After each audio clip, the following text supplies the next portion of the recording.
Welcome to Game Crunch, your weekly video game podcast. My name's Mike Anastasia, and with me today we have Nick. Brandon. We're here to talk about games and things. Yeah. So it's on the agenda this week. I mean, I got the only new game, I think, Skyward Sword. Yeah. In quotations, yeah. Yeah, in quotations. New to some people, I guess. Yeah, that's it. Brandon's got stuff to talk about. Nick, I got a few things. It's a grab bag like usual, and then we got some news. Yep. That's the episode. You guys ready to get started? Absolutely. Yeah. All right. We'll start with Skyward Sword, because it's the most topical thing this week. Is it Skyward Sword? It is Skyward Sword. Can I ask you a question? Yeah. It's Skyward Sword. Are you playing with controller, or are you playing with motion controls? I have mostly played it with motion controls. Have you tried it with controller? That's what I was just about to say. I've also put in a good chunk of time with the button controls too. So not just controls. Let me try this out and see. I probably did at least a full dungeon, if not two with the button controls. Okay, so button controls, are they viable? Oh yeah, definitely. Does it play well with them and everything? Could you play this entirely in handheld and it be a good experience? Absolutely, and I think for some people it might be a better experience. That actually just sold me on the game easily, right there. That's all I needed to hear from someone that I actually trust. Because, hey, you and me, we both didn't like the Star Fox game on Wii U. I know you have good taste when it comes to controls because of that. But I mean, my thing is with Skyward Sword though, I enjoy the motion controls though. I don't. So this is I was kind of talking to myself on my drive today about things I wanted to say about this, because I know a lot of people were initially turned off with Skyward Sword because of the motion controls, and that's fine. And it's nice because this game does have they found a way to make it work with the button controls, so it's more accessible to a lot of people. But while I do think this is probably the most underrated 3D Zelda game, it's still the worst 3D Zelda game for a reason, and that reason is not the motion controls, and it never was. Yeah, no, I understand that. I'm not saying I'm going to go run out and buy it right away. I'm just saying at some point I will actually probably play this version, because I was interested in it, but only if it would actually work well with just controller controls. Because my biggest issue is more of a PTSD sort of deal. I got so frustrated playing this game when I initially played it, because I played it when I lived in my cramped apartment, and the lighting was very bad, and I just remember how much of a bad time I had playing it because the motion controls just would not work correctly for me. Yeah, I'm aware that is mostly my fault, but it also just the fact that the lighting conditions had to be exactly right, or it just didn't work and everything. And I remember all the frustration I had with that game just sticks to the back of my mind. And I'm I don't want to fucking play this game with motion controls again. It's 2021. Don't want to play this game with motion controls. Yeah, so I was saying, there's two different camps of people who had issues with Skyward Sword, and it was either the people who had the technical issues like you did, where it was the space that they were playing just was not conducive to do it, because either the lighting was wrong, or there was just not enough space, or there was maybe too much lighting, and then the motion controls would get fucked up because they got recentered wrong. Or there was the ones who just couldn't didn't like it. Just didn't like it, or just, I was gonna say, even too well, I mean, I guess that's a third camp. There's just people who don't like it, and that's fine. But for people who try to there's also the just trying to wrap your hand around what the game actually wants, because sometimes what you think you need to do motion wise is not necessarily what the game is looking for. Yeah, it's very particular sometimes about the motion controls. Yeah, so if you know what it's looking for, and you have the space to do it, I thought it worked really well, and I had a good time with it. That was definitely not my issue with this game, and I do think that the game does a lot of things right. So, but it does a lot of things wrong too. But at least for the button controls, what they got doing, everything works really well. The puzzles hold up really well with the button controls. There are a few instances where, honestly, the button controls are preferable. Okay. To even the non thing control, because the swimming actually surprisingly works really well without the motion controls. Not that I didn't think it would before, but I'm just saying it's actually some really good swimming. Because games kind of fuck that up pretty regularly. Yeah. No, that's not true. But like they did actually like make that more tolerable. The flying is much better with the button controls. Like the things that I think people will have a harder time getting used to with the button controls. Mhm. And it's not that it's going to be difficult. It's more that just getting used to it. The big thing is using the right stick for the sword, because Okay. that's just kind of like, you don't really have games that do that, like it's just kind of wrapping your head around it, that like flicking the stick is actually swiping the sword, but if you like push the stick, that's just moving the sword. Mm-hmm. Do you know? I don't even know if that makes sense the way I get it. I get what you're saying. Like if you push the stick forward, like hold it forward, that sort of thing, that's like you moving the sword, like being able to hold it out, hold it up, that sort of deal. That would be like if you holding just, it up. Yeah. Flick it once, then it's essentially like a slash. Yeah. Because it goes from one position back to another position. So like that's the slash. And that makes sense to me. That didn't bother me. What bothered me was just how finicky it was with my play space. Yeah, or even like in this one too, like with the button controls, if you like to do a spin, you have to flick left, right, left to do like it's like fighting game inputs. Yeah, I know. That's the worst thing though. Like really, because like to do a stab, you just stick the right stick in, like you click it in. Mm-hmm. So there's things like that, and some of the button control stuff that I like fuck up is stuff that I also fuck up with the motion controls too. So it's just kind of like, just kind of getting used to just how the game handles some things, like the bombs, because in this one you're using the motion controls to like deal with the bombs. Mm-hmm. So it's not just pressing a button to throw the bomb. So I usually accidentally set the bombs down instead of throwing them. I remember doing that as well, and it was annoying. Yeah. So, but control-wise, you should have options. And the motion controls of this one, they work really well. The thing that you have to keep in mind is that because there's no sensor bar to recenter around, for better or worse, you're going to be constantly recalibrating the motion control. It's the Y button. It's super easy to do. Okay. But it's just kind of one of those things, like subconsciously, or at least consciously, I guess. Like if I'm, using the motion controls for a bit, every time I kind of recenter my hand, I just kind of to make like a conscious thought to also recenter the calibration when I do that. Because there'll be sometimes where I'm like going to hit like an enemy. It's the side swipes are usually fine. It's the up and downs that usually get it when it's off center. So like I'll be trying to slice like one of those, I don't know, I forget what the Zelda enemies are called, but the piranha plant like things. What did you call it? I said slicey bits. Yeah, the slicey bits. One of those slicey bit plants that opens like vertically, and I'll just be like trying to do it, and like we'll go like to a slice, like a diagonal slice. And I'm like, why can't I slice upward? What am I doing wrong? Well, it's because the motion controls got uncalibrated. And it's like, once you realize that's kind of like one of the symptoms of it, you're like, oh, okay, now I know what I'm doing. That's fine. One of the other odd things with the motion controls too, which this seems like a big misstep, and I don't know why it does this. I mean, I say big, it's not huge, but it's just kind of like a weird thing.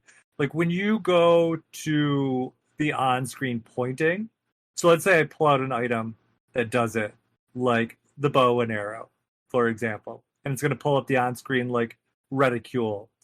It doesn't automatically recenter when you do it. It just puts it to wherever it thinks you had it last. So 9 times out of 10, it's off center. So you might be turning or doing something weird or just not centering the screen where you think it was. Which is weird because Skyward Sword on the Wii, every time you did something like that, it used it as a cue to recenter the controller.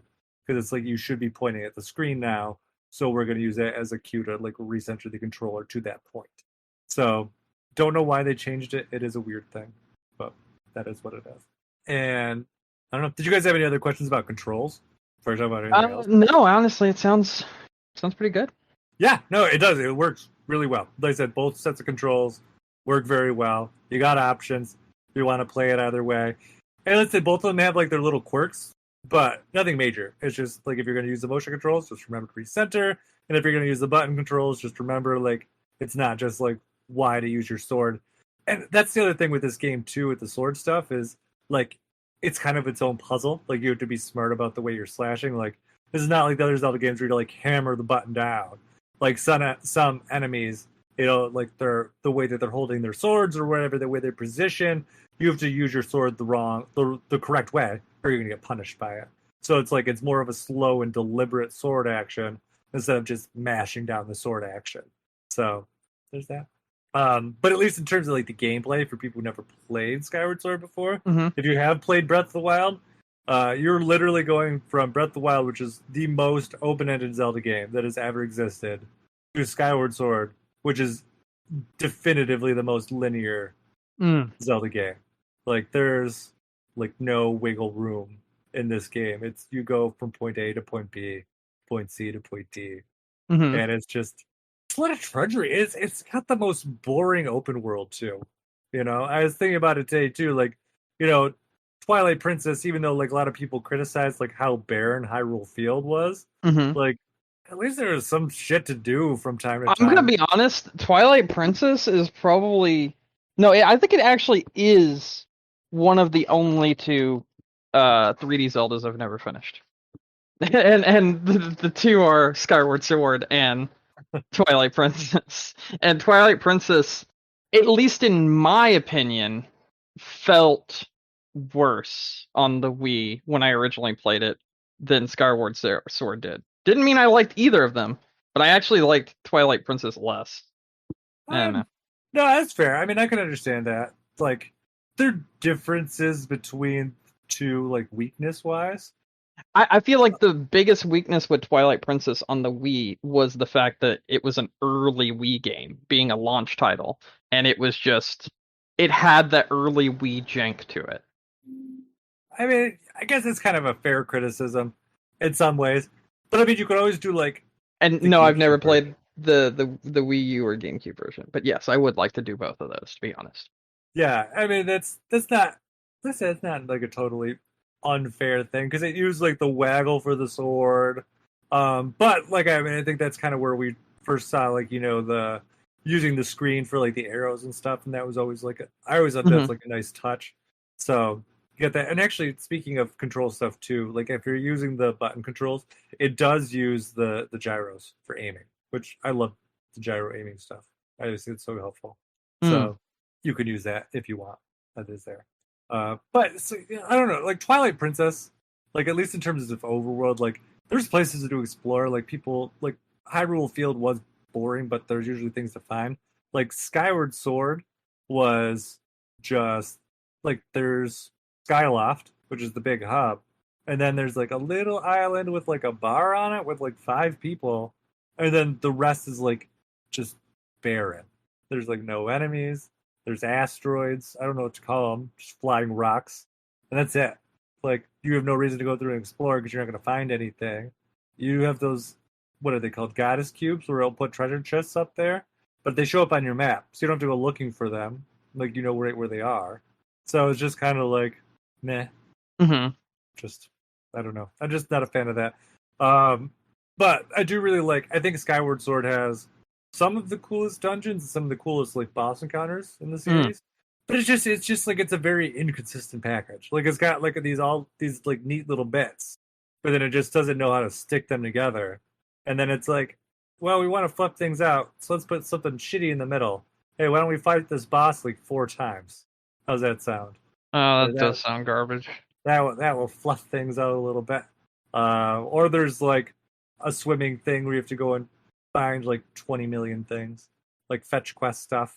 So I don't know, but then it does really neat things too, where it's like the overworld, like the snippets of like the overworld kind of stuff you get, where you're actually on the surface. Like it's like extensions of the dungeons, where it's kind of like it's puzzle based to like progress through the area, but at the same time, like it's not really like it's forcing you through in a set path. Like you're not really exploring around. You are like going from point A to point B to point C. It kind of just always follows that linearity of it. So Breath of the Wild is not. I enjoy Skyward Sword. Like I said, I think it's probably the most underrated Zelda games. Because a lot of people didn't want to get into it because of the motion controls. But I mean, it had issues on top of that too. So I don't know. I like it. I think it's worth playing if you've never played it. And I think with you, like having never really gotten past the motion control stuff, definitely worth checking out. I think the last thing I remember doing was in the desert, maybe rolling on some kind of ball, or maybe it was lava. I don't remember which one it was. So there's 3 main areas in the game. There's a forest, a desert, and like a volcano area. And in the volcano, you do roll on a ball in the lava. So that might be. It wasn't in the lava. I think it was in the desert area. Maybe. I don't remember rolling on a ball in the desert. Hmm. But you might have maybe you rolled the ball in the volcano and then you got to the desert, and that's what you remember. I don't know. I'm like I said, it's a very clouded memory. So I mean, I'm it's not been 10 100% years sure. too. Yeah, it's been a very long time. So there's that. But you know what the other weird thing about this game is too? Just like speaking about like how this is like designed, like because the overworlds in Zelda, like usually, like if you want to get from point A to point B, you could always walk there. Mm-hmm. But like this game, like the forest is not connected to the volcano, is not connected to the desert. Like the only way to get them is to go back into the sky and then back through a portal down, which is just weird to me. Like it's just like I said, it's like they have all these like interesting ideas, but they're like, we don't know how to stick them together. Why don't we just make them go to the sky and then come back down? Because we're not really sure how we want to do this. So I don't know. I see. But like I said, it does have some really cool boss fights. And one thing I think the motion controls did like cause this game to do really well is like the use of items, because I had to think about how to use these things with motion controls, which made them use them differently. Okay. Which I think is great, because it created some really cool puzzles and some really cool ideas about like how to progress through the world and different things that you could do to solve puzzles with these items. I think that stuff's great. Like there's like some time like puzzles in this game, which I fucking love. Like I think it's the time puzzles that they have in this game are ingenious. It's like one of my favorite things. The second dungeon in the desert is one of my favorite in like probably the entire Zelda series. I just think it's a really fucking cool thing that they put together there. So yeah, I mean there's some really cool stuff. There's some really weird stuff. I mean overall it's a good game, but it's especially for people who never played anything other than Breath of the Wild, like you're gonna be in for a surprise. So it's definitely different than you think it will be. So, and the last bit I wanted to touch on was the amiibo. That was the only other thing I think I really wanted to say about this. So I know a lot of people got bent out of shape about the amiibo thing, and I just wanted to say that having now played through almost the entirety of Skyward Sword, I could say that you don't need the amiibo, and the use of the amiibo it's basically a cheats function. So, well, because the big thing with the amiibo, if you know or don't know, like the amiibo lets you go up to like the sky whenever you want. And like I remember when they announced it, and I was like, I remember we talked about it in the podcast. That was like, I don't remember that ever being an issue. Like I don't remember being like, oh my god, I want to go to the sky so bad right now, and I didn't know why. I just remembered that was the reason, and the reason is because when you're in the overworld areas, there are bird statues everywhere. Like you're like no more than like 30 seconds away from one probably at any given time. So if you need to get back up in the sky, not a problem most of the time. But there's one place where the statue becomes very useful, or the amiibo becomes very useful. And do you know where that is? Where's that? In dungeons. Oh, okay. Because you can't just fly up to the sky in dungeons, because you're inside. You're in dungeons. Yeah. Yeah. So the amiibo basically is like a cheats to get out of a dungeon and go back up into the sky without having to leave the dungeon to do it, which is what you would normally do in most Zelda games anyway. Like if you needed to teleport somewhere, usually the items just take you back to the entrance, then you have to leave, and then you have to go somewhere else. This one lets you leave right from the dungeon to the sky. So I'm like, this is totally a cheats item. So people who are bent out of shape about like holding features back that like make the game more functional, like no, the game is perfectly fine without it. I think I've only used it 2 or 3 times just to see what it did, but most of the time, like I said, you're out and about in the world. It's really easy to use anyways. So, and half the time, like I'm not sitting right next to the amiibo anyway. It'll take me longer to go get the fucking amiibo than it is to use the bird statue to go back up in the sky. So it's definitely kind of more of a, yeah, it's nice if you're in the dungeon and you're sitting right next to it, but any other time, like you're not really missing out on anything. Like I would sweat it if you were looking to use it for its functionality. If you're looking to use it as a collector's item, then that sucks. Because it is really beautiful looking amiibo. And it'll look nice to your other Zelda amiibos. Because presumably, if you want this one, you probably have some other ones too. Mm-hmm. So, yeah, there's that.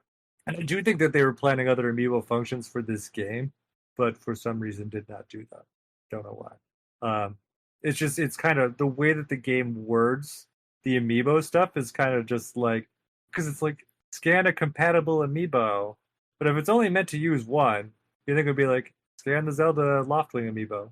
It's like, that's less letters and just easier to say instead of a compatible amiibo. And like the Skyward Sword link doesn't do anything either, which seems like an odd oversight. So it's just kind of like, I feel like they're probably planning on something else. It's because of the way the game talks to you. But for whatever reason, they cut it, or I don't know, they're going to patch it in later. Who knows? But yeah, that's it. I mean, I think it works great. Otherwise, so Skyward Sword, like I said, overall, like definitely would recommend it if you're a Zelda fan. If you're looking to try like something like that on the system. I mean, it's the only other 3D Zelda other than Breath of the Wild you have available at the moment. Zelda. And Zelda, yeah, good old Zelda bits. Hmm. And yeah, give it a try. No, I don't think I will, actually. I know you won't. I know I won't. It's more for Brandon. Brandon might try it. Yeah. Did your brother buy it? I don't know. It's fair. And I don't know, did you guys have any other questions about it that I can answer? No. I'm pretty good there. The other thing I would just thought about too is just to add in there is they did add an autosave feature, which is very convenient and nice. You have to plug in the Wii Motion Plus? Yes, that's the secret. Damn. You have to do it through like the GameCube like USB thing. You have to plug in the GameCube USB thing, and then you have to get a GameCube to Wii controller adapter, and that plugs in through the Wii Motion Plus. Impressive. Yeah, it's quite convoluted, but it works fantastic. And that's it. That's all I got to say about Skyward Sword. It was a lot, I know. But, Yeah, it was a lot actually. But there was a lot to say. I mean, I think they did a really good job of like updating it, and making it relevant for the Switch. Like, there's a lot of nice like quality of life features. There's some other stuff I didn't even think about. Like, Fee is far less annoying now. She really only talks to you for main story bits, or if you want to talk to her. Like, there's a button for Fee specifically, but she doesn't stop and be like, "Your batteries are low." Like, I don't care. Your hearts are low. I know, Fee. I can see that. I hear the beeping, the incessant beeping. I know they're low. And the game also doesn't do things like stop you every time you pick up a rupee. But it's like, hey, it's a 20 rupee. It's like, I know. You told me like every single time I restart this game. I fucking know what a red rupee is. So like it's just they did like a lot of nice like quality of life stuff. There's some like aspects of the game I kind of wish they would have polished up a little bit more, like some of the fetch questy stuff. But it's nitpicky. Like, that would have taken a lot more changes to the game. I think with what they did, it works really well. And anyone who hasn't played it before and wants to, like, this is a good way to play it. So it looks fantastic too. I should add that too. Like, graphically, it looks really nice with the HD update. So that's it. Now I'm really done talking about it. Okay. Yeah. You want to talk about what you've been playing? Yeah, sure. So I played through and finished all of No More Heroes 1 in my last stream last week. I also started No More Heroes 2. I also did the final boss fight by getting the final cutscene or whatever. So I finished fighting like my the secret ending you're talking about? the secret ending with my twin brother, whose wife I was trying to fuck the whole game. Yikes. Yeah. Oops. Bad brother. And then I started No More Heroes 2, and I immediately realized that No More Heroes 2 is a lot more vulgar, like almost to an excessive amount. And I was very taken back by it, honestly. It's really weird. So I don't know if you've been playing through that one afterwards. You played through it, right, Mike? Oh yeah, sorry. Oh yeah, I finished it when we talked. Yeah, we talked about that. Didn't you notice how like going from No More Heroes 1 to 2 got so much more vulgar, like out of nowhere, like to an excessive amount? Oh, like everything. Like, you know how it was like jobs and assassination missions? They like changed it to whore yourself out. Oh yeah, I took a picture of that. I forgot. And then they had things like the massive amount of jiggle physics just in random scenes, and it's just like, okay. And then Shinobu's save screen is just her naked in the shower, and it's just like, okay. And Well, I then mean, you didn't want to watch her pooping, like with well, Travis. absolutely. Well, no, yeah, obviously, but it was just like I didn't remember that, and then like the entire first fight that was very stereotyped, and I was just sitting here like, this is definitely a product of its time. Like No More Heroes 2 didn't age as well as No More Heroes 1 did, in my opinion. And looking at it and playing it, and then looking at like Suda 51's like feelings on things nowadays and everything, and like that, they don't line up with his like with the way he was in the past. So he's definitely learned a lot and that sort of thing. But I'm not gonna get like political or anything like that. But it was just really weird because like going from No More Heroes 1 to 2, it was just like it was kind of shocking, and like I really wasn't expecting it. Like Travis was instantly a lot more of an asshole, like way more. He was like he just didn't give a shit about anyone anymore. You know, They it was killed his just best like, friend. huh? It's because they killed his best friend. Yeah, but even when people died in the other game, like it was just like he still found like something to say to like the bad guys, like but this time he was just like, fuck you, go die in a hole, basically, to everyone. I mean, like he didn't do it to the like co-ed that he was that wanted to like sleep with him, and a lot more people really want to sleep with Travis in this game, don't they? Yeah. It was just it was very odd, and it also doesn't make sense to me. I haven't finished this one. This one I'm gonna finish again this week, since I'm not doing podcast Thursday. I'm probably gonna stream it Thursday and finish No More Heroes 2. I'm ranked 5th right now, so I'm like close to the end. And when I was playing it, one of the things that like really confused me was there were so many plot points from the original game that like seemed to have been dropped completely. Like the entire ending with my twin brother and everything. And I guess he's still going after his twin brother's wife, There's who's like a just kind of walked throwaway. back into that. Oh no, there was the throwaway line that was like the continuity and everything, and then like and that's another thing. This game's a lot more meta, like so much more meta, because Travis was like, I could explain what happened between the last game and this one, but honestly, the player would probably just skip the cutscene. Isn't that right? And then they both just look at the camera, and I was just like, what the fuck is going on here? Say there's also like a throwaway like bit about Sylvia and like her current situation too. Yeah, I don't think I've heard that yet at all. I don't remember where it is. How far are you in the game? Like, what's your rank right now? Rank 5th. The last thing was my twin brother was in a coma, and he had to fight the anime girl to get out of the coma. You know what I'm talking about? Yeah, it has to be around there. Okay, so it's probably coming up then. Yeah. But yeah, I was sitting here like very curious, like why is like Sylvia again hitting on me, and why is Travis like just laying right into it? Like, yeah, okay, even though he knows what he already knows. And it just really confused me, more or less. And I was like, I don't understand what's going on here, and it feels like the game doesn't either. And yeah, there were a lot of things in the game, like I said, that were very meta. So at first I thought this was like a reboot, or like a soft reboot, that sort of deal. Especially when they said things like, what if the player is playing the series for the first time and they jumped in on the second game? We don't want to make it too confusing for them now, do we? And like when that was like a line that was said in the cutscene, I was like, is this a soft reboot? And then I met Danger Man, or whatever the like superhero guy is, but he like made a robot out of each of the halves of himself that I cut in half from the first game, and I was like, okay, so that definitely is carrying over. So what I did in the first game is definitely carrying over. So what the fuck's going on with Sylvia right now?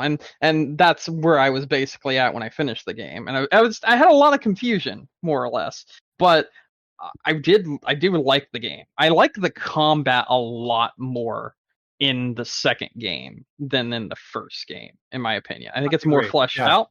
I think it's more fleshed out, and I think it feels better. And I also like how it's more like pulled in. So like it's very over the shoulder and like very like up close and personal. Like the combat feels a lot more visceral because of that. And I dig that a lot. The It's humor interesting that's 'cause- gotten really meta, I actually really like that. I think that's very Suda 51 for this game. And I didn't remember that when I played it, when I was younger and whatnot. But yeah. You were gonna say it was interesting. What was up?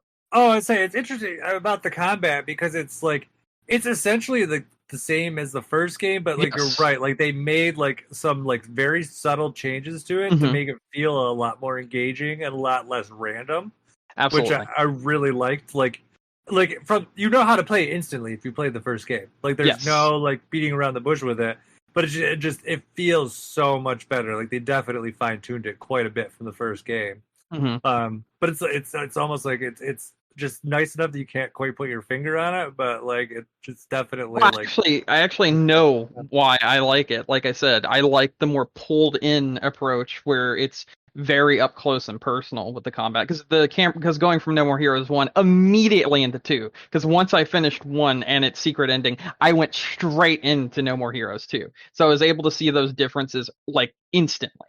And when I saw those differences, I was like, I like that the camera angle's different. I like that the health bar is done in a different way. I'm not really sure how much I care about the tiger transformation thing. I don't really like that. I think it takes a lot of the pacing. I think it ruins the pacing of the fights a lot. Well, so the tiger thing's one of those random like slot machine things you get. Pachinko? No, it's not, Yeah, because you can actually yes, pick up the power-ups that instantly give you it. Oh, I did not get that. I've found the power-ups multiple times that instantly give it to you. Yeah, no, I have no clue what you're talking about. Absolutely none. Okay. So I don't know if it's just something I missed. Well, I'm playing on possible. the higher difficulty, and like Oh, maybe that's why. maybe it's like needed. Because this is a harder game. Well, no, okay. I'd say in some respect this is a harder game, but like for the first, I don't know, 4 hours of the game, I didn't have any issue whatsoever with it. And then like that one bike fight on the mountaintop where you have to knock the guy off the bike and then you have to fight the guy and the dragon, that's when the difficulty spike just went through the fucking roof. And I was just like, oh shit. And that's when the game became a harder game. But before then, it was way easier. Probably. I still think the worst thing I've played is Shinobu, fighting her. Fighting her in No More Heroes 1 is the worst thing I've played in the series so far. Like Bad Girl didn't even piss me off that much. She just really, really bored me because a lot of her boss fight was just dodging and don't hit her. Yeah. Well, too, because she has an instant kill too. She does. She does, and I didn't look that up ahead of time or anything. So I swung at her when she fell down because I thought I knocked her down, not that she actually dropped to the ground herself. So when I did that, I got insta-killed after nearly defeating her the first time without without trying. And but the final boss of the second game has an instant kill thing too. Okay. In one of its multiple phases, and that for some people is rage inducing. I see. So I feel like there's some things in this game that aren't done as well as the first one, and one of my main issues is I don't feel like I'm gaining more health, unlike the first game. Like I feel like I gain a very minuscule amount of health when I do level up that aspect of myself, and as such, I don't feel like I'm making progress in that field. I also kind of feel the same way about. I just got the dual lightsabers from my like the delivery. Yeah, the delivery. Yeah, that. I just got those, but I also feel like the fact that at least I haven't found any like power-ups that I can buy for them, like That's extra. You have everything. That's all there is to this game. Yeah, I don't like that. I don't like that aspect. I felt like it was way better when you had to work for quite literally the money to get the The power.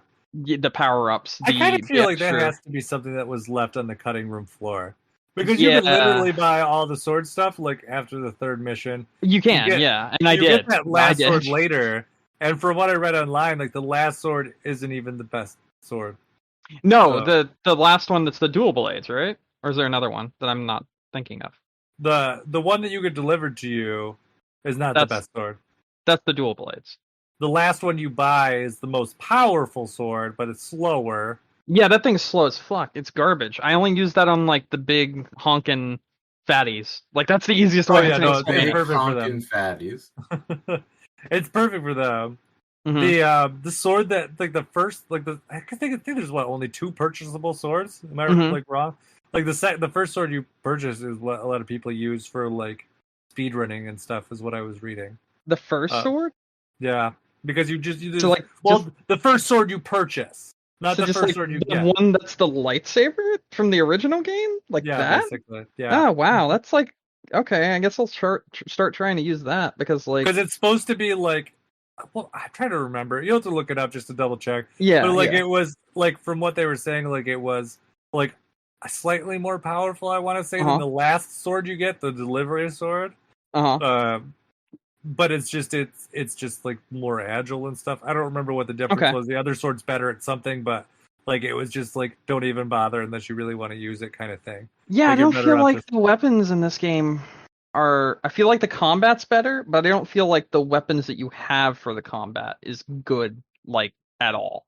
Like I don't really like the way they handle leveling up in this game as much, or like you went and I don't know. And I didn't really like the mini games. Like I'm gonna hear medium and rare and well done in my head for like the next 3 fucking years, and I'm gonna have PTSD every single time I fucking hear it. That's my favorite mini game out of all of them too. That was such a garbage mini game. They all are. They're all bad. But like, yeah, I like the 8-bit ones better than the ones that were in the first game. I don't think I do. I going from one to the other, I think. Well, I think the jobs. I like the assassination missions. No, I actually think the jobs were better. I think the like mowing the grass was just so easy and so fast, and there was no real issue to it. And it was just a silly little mini game, something like WarioWare or whatever. I think they have their charm and they're way faster because you have like 5 stages in the mini games that are the 8-bit games. And if you don't like finish all the 5 of those stages, then it's like, well, you get nothing. So it's like, okay, then what's the fucking point? They take longer than the other ones did, and I don't really like them as much. So you don't have to finish all 5 stages to get stuff. I didn't get jack shit when I didn't finish all 5 stages of the fucking pipe mini game. Fuck Did that you shit. Lose? On the last stage, yes. But if maybe that's why, because I would just exit out after like the 3rd or 4th one. And okay, I guess that makes sense. But I mean, I was just trying to finish them, so I figured you had to finish them all the way through, and you didn't get anything if you didn't finish them. But that makes sense if you can just exit out. But yeah, I did lose the pipe one because fucking stage 5 of the pipe mini game. Wait, does that mean you never did anything past stage 2 or 3 then of any of the mini games? It depends. If I like the mini game, I would. Did you finish them all the way through? Any of them? I did the cooking one. Okay. All the way through because I like that one. The pipe mini game, I couldn't be bought. Like the puzzly ones. Yeah. I usually was just like, I just don't have the mental capacity for this.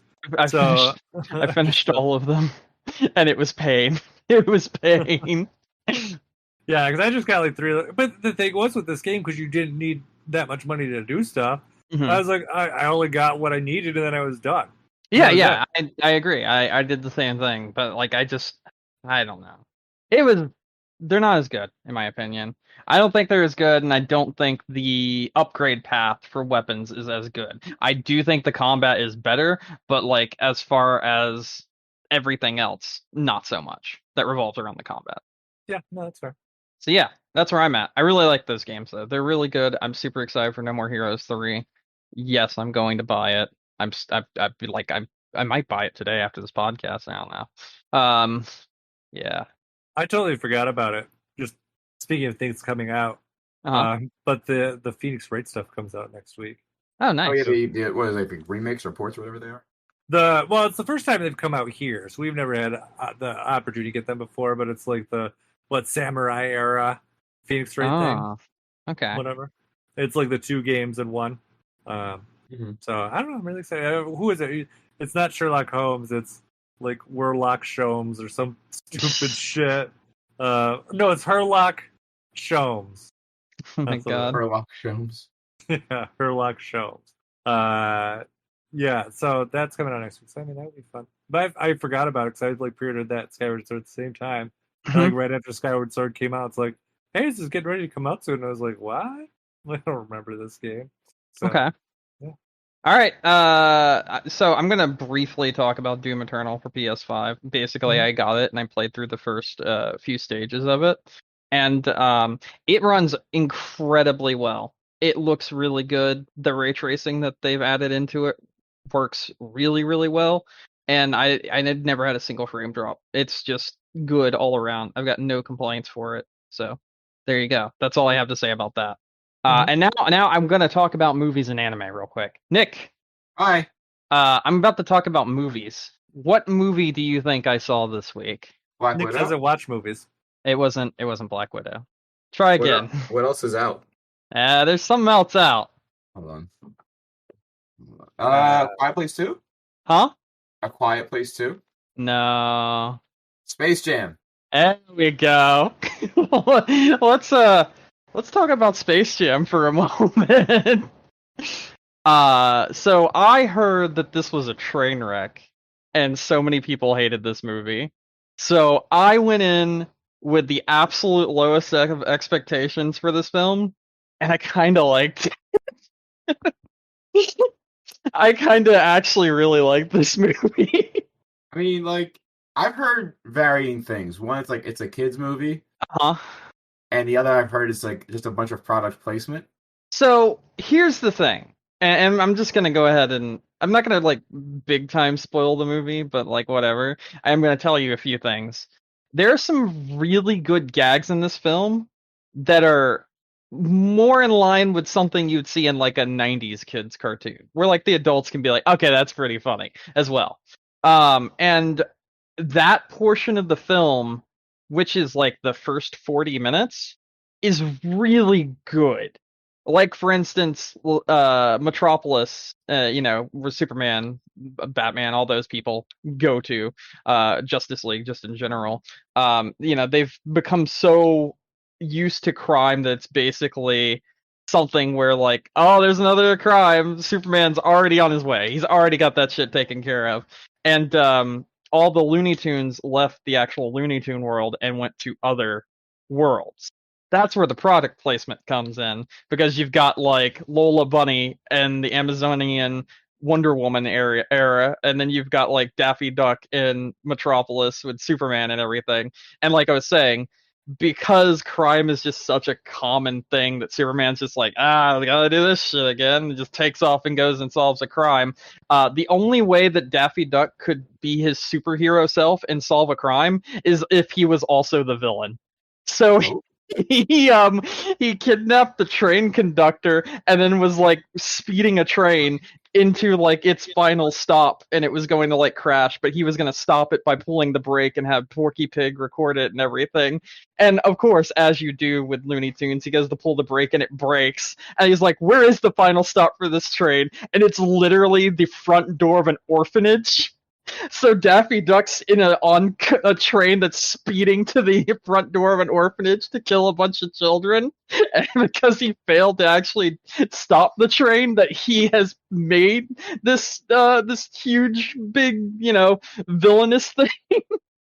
And it's like fucking LeBron and Bugs Bunny have to go and like save them and everything, and they're like Batman and Robin, and LeBron James is Robin. What a wild sentence, right? Bugs Bunny and LeBron James. But legitimately, there's moments in this film that are actually really funny and really well done, and like the entire animated segment, because like the first whole 40 minutes of the movie after like the introduction is fully animated, not CGI, but actually like cartoon animated, and it's really well done.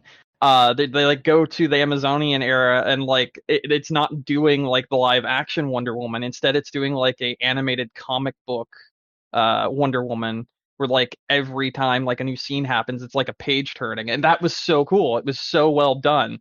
But the product placement thing that you're talking about is all the Looney Tunes that have left the Looney Tune area because of the big main villain who gave them, an opportunity for bigger and better things. Because the main villain is Algorithm. He's literally the algorithm, like the YouTube algorithm. Yes, or yes, like yes. yeah, so that's the main villain of the movie.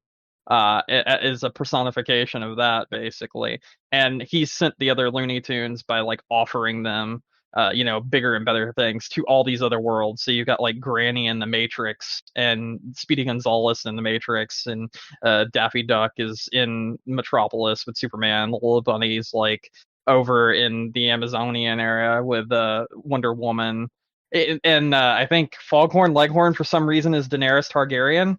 And like you just got all this shit, and because they're going to these different worlds and everything, it feels just like a gigantic commercial, more or less, for all these other properties that will eventually be on HBO Max, or already are on HBO Max.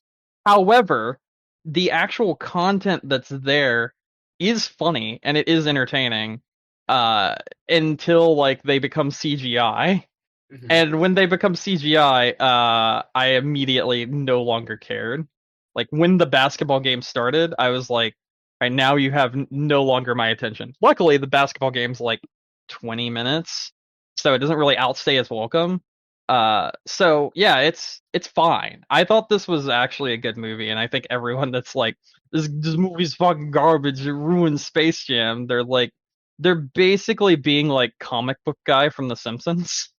I mean, so let's be real. Like, I mean, when did the original Space Jam come out? 1999, 1996, So, something like that. Yeah, somewhere in the 90s. 96. I saw Space Jam when I was younger, and like, it's fine. Like, it's a fine movie. Yeah. But it's definitely, I feel like it's one of those things that people have nostalgia goggles for. Dude. Okay, sorry. I'm willing to bet that the new Space Jam is just as fine, if not maybe slightly better. Yeah. Like, it's probably on the same level. People have the nostalgia goggles for the original one. It has a fucking fantastic joke in it. During the basketball game, like Sylvester comes in, and when they're in the back room during the halftime like moment, the intermission and everything, after they're just getting their ass handed to them. And Sylvester's like, "It's okay, guys. I found him. I found Michael Jordan." And then like the music starts playing, like the original like kind of music for Michael Jordan about to walk out starts playing, and then the spotlight shines, and then you start hearing the footsteps, and then you see the feet from behind, and then out walks Michael B. Jordan. That's actually wonderful. Like, that's great. Like a box of popcorn, and they're like, "That's Michael B. Jordan, not Michael A. Jordan." And Sylvester's like, "I don't know. You just told me to go find Michael Jordan." And Michael B. Jordan just looks at me and goes, "What am I doing here? I was going to the bathroom, and the next thing I know, some cartoon cat kidnaps me." And I was just like, all right, that's fucking fantastic. That is actually very great. Yeah, I love that. And like little moments like that is what made me actually think this movie was pretty good. Like it's nothing like fucking groundbreaking or anything, but it's not terrible, and it was I had a good time watching it. It was funny. So like, I mean, if you want to watch it on in HBO Max or whatever, it's worth a watch in my opinion. And like, there are two villains. There's Algorithm, who's the main villain, but the secondary villain is just LeBron James being a bad dad. And I can appreciate that LeBron James isn't just played up to be some omnipotent god with no issues whatsoever. Like, he clearly is not a good father in this film, and the film like tackles that and like tries to teach him a lesson about it. And I think that's a very good thing to do, and it's not like just jerk off LeBron James for 2 hours and pretend like he has no flaws or whatever. So I also dug that aspect of the film because I feel like, at least with Michael Jordan in Space Jam, it really just he felt like a superhero in some aspect in that movie, but LeBron James here is actually flawed, and the movie tackles that subject, and I kind of like that. So, yeah. Nice. I might. I think I'm signing my friend's HBO Max. You got to pay extra for it, or is it just in there? No, it's just there. Yeah, I might watch it then. Yeah, I don't. Yeah, I mean it's worth a watch. I mean, and if you have HBO Max next week, you can watch Suicide Squad. So there's that also. The new one, the brand new one that comes out this year. That comes out next week. It's either the end of July or like the beginning of August. So it's one of them. So it's either next week or the week after next. But yeah, it comes out very, very soon. Nice. So there's that. And then I also watched a really good anime that I'm going to recommend to you, Nick, and then I'm going to be done talking. Have you heard of Tokyo Revengers? Yes, actually, I've heard of it. It's really good. I watched 4 episodes before I came on this podcast, like in a row. Oh, wow. Yeah.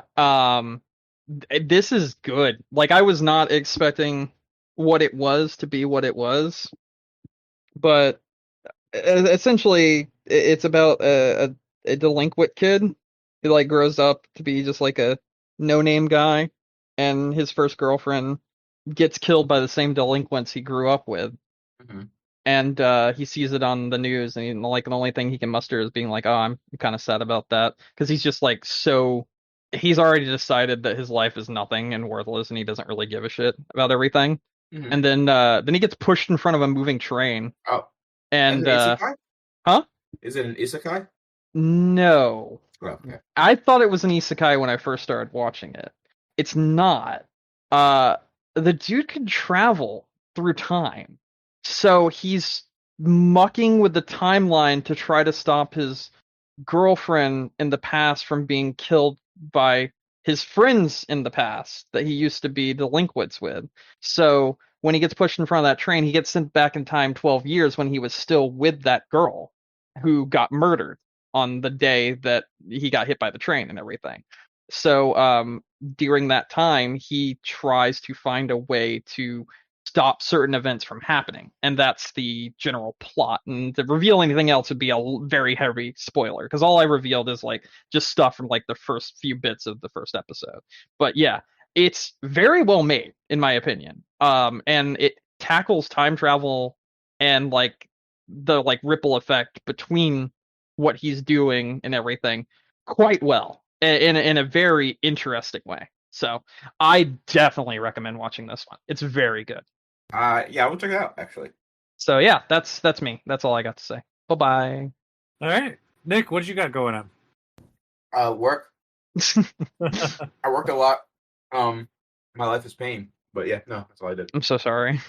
No, I really didn't have time to play any games last week. Like, that's what I normally do. But, like, I didn't even do my normal bullshitting around playing Apex because I was just... What? Uh-huh. Was that genuine, or was that just like a... It was a little both. It was actually a genuine, like, what the fuck? Because like, it is now a Looney Tune. That's what happened. Yeah, no. Didn't have literally any free time last week. So, nothing. Nothing. But that sucks. Yeah. It does suck. What are you going to play when you have time now? Probably still nothing, but I won't be exhausted. Hey, that's fair. Are you guys ready to go on to news then? Yeah. We got news.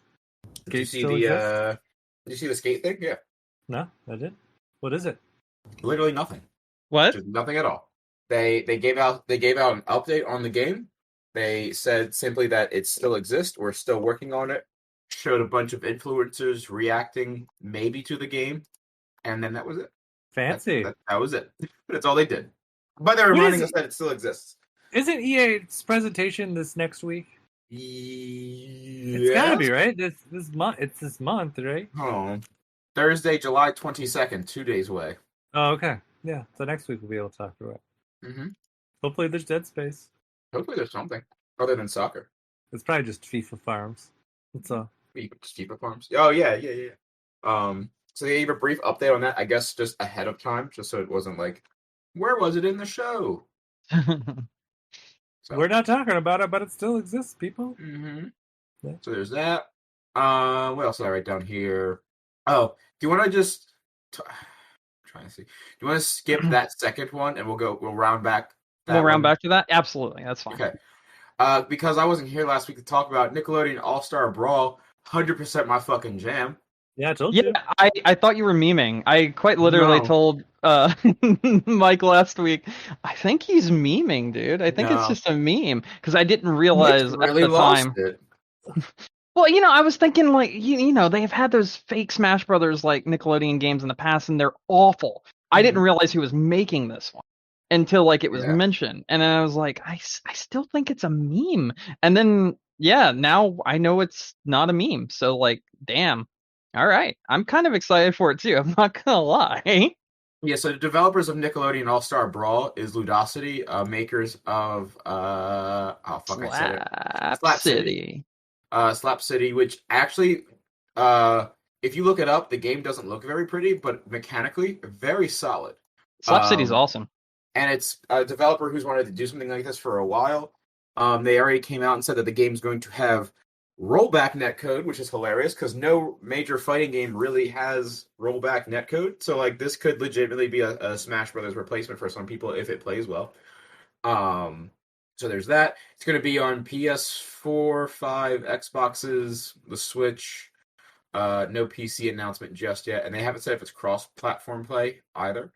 But we got a huge 20 character roster announced with it. Did you guys look at the roster at all? No, I need to see the pieces of it. So I here's saw the Drake's roster. in there. Drake? Yeah. Like from Uncharted? Nope. Oh. From what's that show? Drake? There's no from Drake and Josh. He's in jail right now. The one. Yeah, he's in prison. He's not there. So, actually, he's not in prison. He got probation for 6 months, Nick. I'm so angry that shit happened. I cannot wait till you guys hear the last person who was on this list. Yeah, I want to know this list. So where's this list at? Give me it. I'm reading it to you. Okay, all right. Use your ear holes and take I got data. you. Don't spoil the list, Brandon. We got Helga from Hey Arnold. Okay. Danny Phantom from whatever show he was from. What? What? No. It's a joke. Okay, I was like, what the fuck? Sandy He's Cheeks a Phantom. from SpongeBob. We're getting Zim from Invader Zim. Nice. Nigel Thornberry. Smashing. We're getting 2 Teenage Mutant Ninja Turtles. We're getting Michelangelo and Leonardo. Those two seem like they would be in this game. We're getting SpongeBob. We're getting Patrick from SpongeBob. Okay. Reptar is the Rugrats rep. Oh, that's a good choice. That's actually kind of cool. A show I've never seen called The Loud House. I heard that's actually really good. I haven't watched it myself, but I've heard that that's really good. We're getting Lincoln and Lucy Loud. Now the last two are great. We're getting Oblina from Ah Real Monsters. All right, nice. The deepest cut on this list? Uh-huh.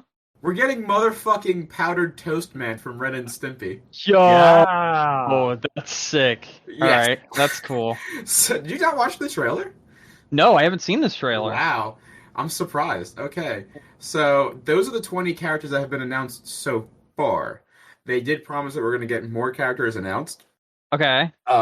However, the door is now open for just a bunch of different shit because of, like, some of these cards. Like, nobody, I don't think there's anybody... We need Doug Dimmadome. Dimmadome. The hitbox in his hat's going to be crazy. But, like, I don't think there's any, like, person under the age of 18 who knows Nickelodeon knows who the fuck Powdered Toast Man is. But that's what's great about it, because now they're getting the same treatment when I was playing Melee when I was younger, and I didn't know who fucking Captain Falcon was. Hell yeah. Like, I remember when Melee came out, I was like, who's this Marth chick? Yeah, dude, all these people look awesome. Chick? So, like, yeah, literally all bangers on this list. I don't know anything about the Loud House, so, like, I'll omit them from the bangers category. But, yeah, like, they're probably bangers. All bangers, but there's obvious, like misses from here, too. Like, what the fuck? Like, any sort of, like, Hey Arnold reps. That's a pretty big show. Huh? Oh, yeah, what the fuck? Hold on, what was the other? Oh, Angry Beavers. There's no Angry Beavers. Yeah, I would like Angry Beavers. That'd be pretty sick. There's no Doug either. I'm sure they'll have a Doug rep. Doug would be sick, too. You know what they would have? No, it wouldn't be fucking Doug. It would be Quail Man. That's what I was gonna say. It's gonna be Quail Yeah. Man because he's gonna have his underpants on. He's gonna have that belt around his head. Dude, Yeah. I wish we had Hey Arnold and Gerald, and I wish they had an alternate costume of their fucking fruit suits. I've been seeing jokes too all over the internet of like I was playing Nickelodeon All-Stars Brawl at 3 in the morning, and all I kept getting was George Lopez players for Nick at Night. So yeah, no, I'm stupid excited for this. I'm gonna share the trailer in here for you guys so you can actually. Hey, I'm watching it right now. This is actually it looks really good. Yeah, no, it looks great. So a developer also confirmed the game will be launching on PC too once the reveal was live. So it is coming to PC as well. I feel like we're missing something from Rocco's Modern Life, and we've I've heard about Rocco. We're missing Rocco's Modern Life, Rocket Power. We're missing. I hated the show, but there was Cat Dog's awesome. Yeah. Oh, you know who they would give you? They'd give you the fucking mouse. That's who it would be, and I can't remember. Winslow. So my interest is peaked. It's only gonna be $50. Not gonna be a full price title. So I'm checking it out for sure. I'll be buying it. So yeah, no, it sounds interesting enough. I'm curious as to who the other because if those are the ones they announced, the ones that are gonna be sitting on gotta be gold. I hope we get some Kablam people. Like I would love to see somebody from the what was the name of the the superhero squad on that show? Hold on. What is it? Kablam. Let me see here. Oh fuck. All I can think of is with the power to melt. Yeah, what the fuck is their name? Hold on. Action League Now. Yes. We need one of the representatives from Action League Now has to be in there for sure. Yeah. That would be hilarious. So I was hoping to maybe one of the levels would be Face from Nick Jr. or Blue and Steve. I mean, I'm not sure if they're adding Nickelodeon Nick Jr. shit in there. Oh, you know what they're fucking for sure gonna have? Who? Yeah, there's definitely for sure gonna be a Double Dare 2000 stage. Dude, that'd be awesome. That's 100% gonna happen. There's no way. Is it not all cartoon shit? It is, but you can make a Double Dare 2000 stage that was more cartoony and I feel like if you're making a Nickelodeon based game, there's some deep cuts and there's some actual things that you need to be represented in that game. Mm-hmm.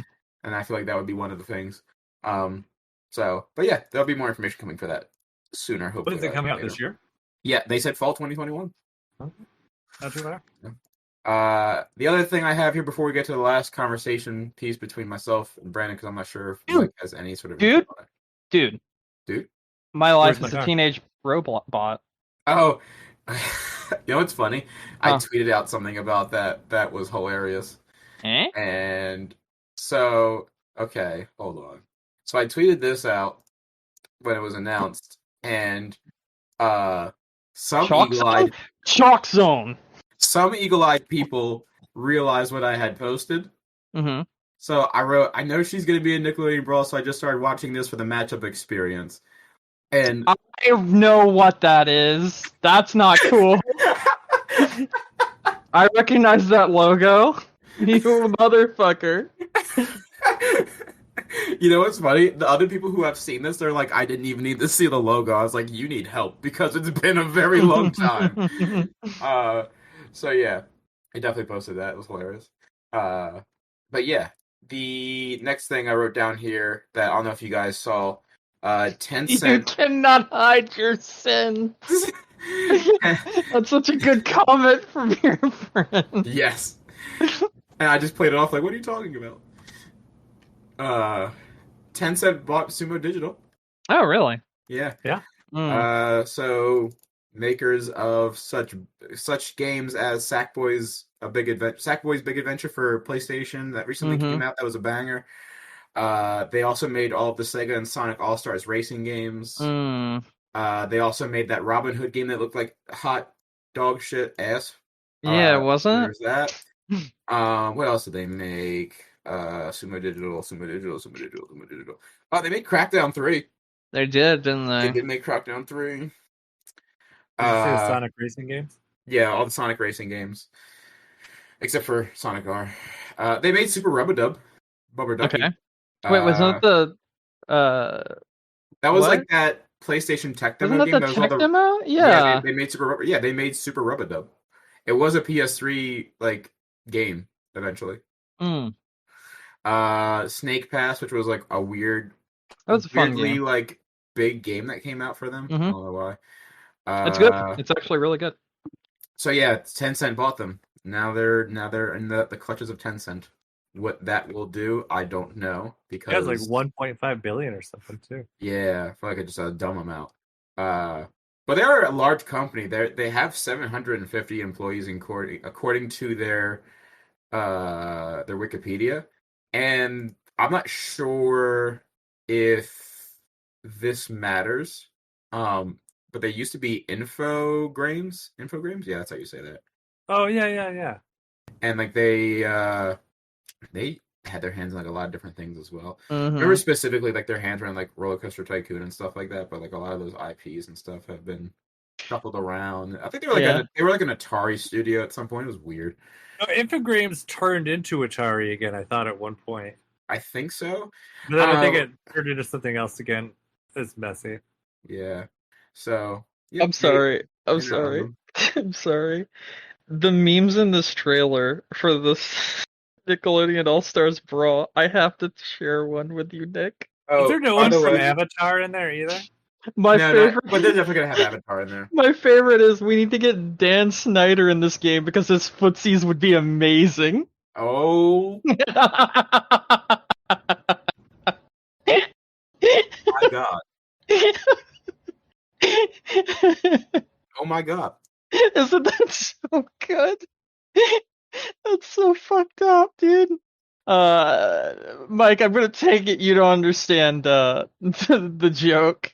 Nope, they have no. So footsies is a gaming term for like fighting games, for like, you know, the way they're able to move around, that sort of thing. But also Dan Snyder was like the producer of many Nickelodeon shows who actually had like a massive foot fetish and would like sniff kids' feet and their socks and shit and do weird shit with feet in his episodes that he would show, and he was just a gigantic degenerate in that was like one of the leaders of Nickelodeon with all the live action shows. So yeah, Dan Snyder is like the guy who did Drake and Josh, iCarly, Zoe 101, like those huge Nickelodeon shows. Yeah, he's like the who was that? He's like the Quentin Tarantino, but for Nickelodeon. Yeah, but like Tarantino didn't really do anything bad. This guy like Tarantino's also a foot guy. Yeah, I know, but this guy would be more like the what's fine. that guy who got like the sexual harassment charges on him? I forget. Yeah. You know what I'm talking about, for like Lionsgate films and that sort of thing? Oh, Harvey Weinstein. Yeah, he's like the Harvey Weinstein of Nickelodeon. That sounds lovely. Mm-hmm. That's just weird. Yep. Yeah. Also, the other thing I saw in here, Nick, that's really good is they haven't confirmed Hugh Neutron because everyone would be afraid of his smash being sent to the Shadow Realm. Dear God. All right, I'm so sorry. That I was dying and I really had to get that out. All right. All right. You want to talk about the last thing, Brandon? Yeah, absolutely. Let's talk about it. Steam Deck. We didn't talk about. Well, I wasn't here last week to talk about it with you guys, and the pre-orders weren't even live yet. Mm-hmm. Did you guys go into like major detail about it? Not really. Well, it was on the website. I mean, we went through like the tech breakdown that they had. Mm-hmm. I had a couple of complaints about the system. That was about it. Yeah, I wanted to talk with you about this, Nick, because we actually talked briefly about it on your Twitter. We did. Where you said, "Oh, you can go ahead and speak for yourself. That's fine." So, real quick, there was an updated article put out about 10 hours ago saying that Steam Deck's final specs sheet is more impressive than Valve first listed. Okay. So it uses a Zen 2 AMD APU clocked between 2.4 and 3.5 gigs. That's pretty good. 16 gigs of LPDDR5 RAM, which is cool. Mm-hmm. The memory seems all the same.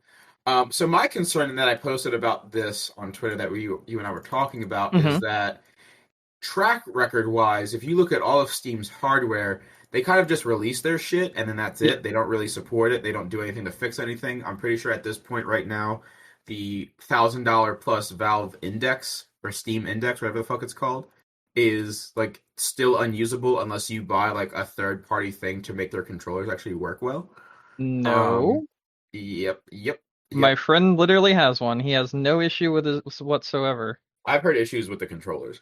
So a lot of the issues with the controllers, I'm going to go ahead and clear this up real quick, is because people are trying to use their old connectors. So like if you were to take your like for instance, you have those little boxes you put around the room because you have the old version, I think, of the Oculus Rift. Is that correct, Nick? Yeah, I have the sensors. Yeah. So people try to use those older connectors instead of buying the whole new set and actually using it the way it was supposed to. And they were then complaining, oh, these controllers aren't working correctly, but they were using the older actual cameras and expecting them to work with the thing. And that was a whole big thing that people had like complaints about, like, oh, why does it only somewhat work with the old cameras? And it was like, well, because it doesn't actually have enough of like processing power in the old cameras to handle the new controllers and that sort of thing. Mm-hmm. So a lot of the complaints from people that were talking about the new controllers being unusable were people that only bought the new controllers and not the headset itself or the actual base stations that are required for the new controllers, and basically people trying to like jerry rig something together and make it work correctly with older headsets, which doesn't work. It's like a whole package, or you're going to have to jankily get it to work otherwise. So I think the people that were complaining are mostly those people that you're seeing that are just trying to like go an upgrade path instead of getting a whole new headset to begin with. Gotcha. But my friend that bought the whole thing and just dropped his Vive entirely, like he's done with Vive, he's not going to mess with them anymore. He decided to get the Index and all of that stuff. He's had literally zero issues with it, but he has all of the hardware. So gotcha. There's that. The other thing too is I'm pretty sure them saying that your your entire Steam library being able to be played is also false. So it works through Proton, and I have a Linux-based. I actually see. This is why I wanted to talk with you about this, because I have a Linux-based secondary computer. It's just like a little Steam box that I have from way back when. It's the Alienware Alpha 1, I believe is what it is. It runs like an 860M. And essentially what they use to make all the games work is this wrapper that's called Proton. And Proton is basically a middleman that makes it so as long as the developers are like, yo, we made this work through Proton, then those games do work through Proton. And currently, I believe it's about a 85% turnover rate for working through Proton. The only issue you come into is you'll probably have about between 2 to 10 less FPS than you would have natively. When you use the Proton wrapper and that sort of thing, which isn't that big of a deal, especially when you're running on something like this and it's already only running at 800p 800p as the system's main resolution. So like if you're running at 800p and like medium or high settings in this, I don't think you're going to have that big of an issue with the games here through Proton, because of the fact that that wrapper, it has implemented pretty much everything that's everything. It only runs into issues on like the very obscure games, or the games that are like from the super early 2000s that never got any updates anyway, especially the ones that like have been removed from Steam, but you can still own them in your library technically, which is also where some of that only 85% of the games work is coming from. It just in general, I haven't had an issue with Proton at all, and I don't think there will be one, especially with them now pushing it even harder to try to get it like natively, especially for like this upcoming handheld system thing.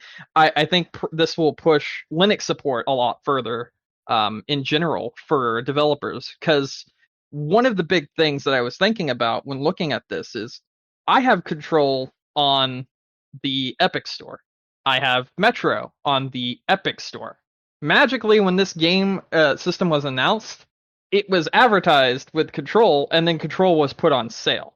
And if developers do something like that, and also work towards already having this working when the new system comes out through Proton, or even just natively, then they're going to make that sale from people that may have bought it on those other platforms and are too lazy to upgrade from, or not upgrade, but change their OS from Linux to Windows, which is also another option you have with this system as well, because it's fully customizable. And Linux is one of the easiest things to break into and fix to however you desire.